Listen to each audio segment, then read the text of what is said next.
আসসালামু আলাইকুম প্রিয় দর্শক, আমি ডাক্তার মোহাম্মদ রায়হানুদ্দিন। আজ যে রিপোর্টটি দেখছেন একজন রোগীর ব্লাড সুগার লেভেল অর্থাৎ হচ্ছে ডায়াবেটিস লেভেল দেখতে পাচ্ছেন 22.9 এসেছে, যা নর্মাল থাকার কথা ছিল 7.8-এর নিচে।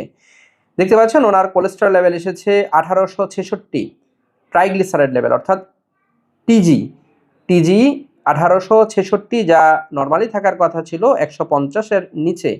কোলেস্টেরল লেভেল এসেছে 296 এবং ওনার 3 মাসের ডায়াবেটিসের গড় HbA1c এসেছে 11.1, যা নর্মাল থাকার কথা ছিল 6-এর নিচে। আজকের এই রিপোর্টটি দেখানোর মূল উদ্দেশ্য হচ্ছে, কারণ আজকের এই রোগীটি আমার কাছে কোনো ডায়াবেটিসের সমস্যা নিয়ে আসেননি, কোনো কোলেস্টেরলের সমস্যা নিয়েও আসেননি, এসেছেন মূলত যৌন সমস্যা নিয়ে।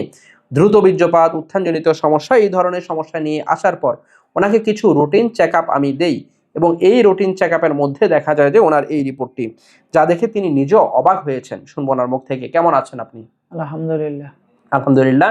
এই রিপোর্টটি তো আপনার এই রিপোর্ট, তাই না? জি এবং এই রিপোর্টটি দেখে আসলে একটু অবাক হয়েছেন নিশ্চয়ই। জি জি এত বেশি পরিমাণে আপনার ডায়াবেটিস অনিয়ন্ত্রিত 22.9 হয়ে আছে এবং কোলেস্টেরল ট্রাইগ্লিসারাইড লেভেল 1866 হয়ে আছে। মানে দেখে আপনি এটা বিশ্বাস করতে পারছেন না, এমন একটা অবস্থা, তাই না? জি যে খুবই অবাক হয়েছেন। কিন্তু মূলত কি সমস্যা নিয়ে এসেছেন আপনি? যৌন সমস্যা, যৌন সমস্যা। উত্থানজনিত সমস্যা, দ্রুত বীর্যপাতের সমস্যা, তাই না? জি তাহলে অনেকেই ভাবতে পারেন দ্রুত বীর্যপাত, উত্থানজনিত সমস্যা নিয়ে ডাক্তারের কাছে আসার পর ডাক্তার কেন এত পরীক্ষা নিরীক্ষা দিচ্ছে, ডাক্তার কেন রুটিন চেক আপগুলো করছে। তাদের জন্য আজকের এই ভিডিওটি। আপনি যদি ডায়াবেটিস অনিয়ন্ত্রিত রাখেন, কখনোই আপনি যৌন চিকিৎসার ক্ষেত্রে ভালো ফলাফল পাবেন না। ঠিক তেমনি কোলেস্টেরল যদি আপনি নিয়ন্ত্রণে না রাখেন, কখনোই ভালো ফলাফল পেতে পারেন না।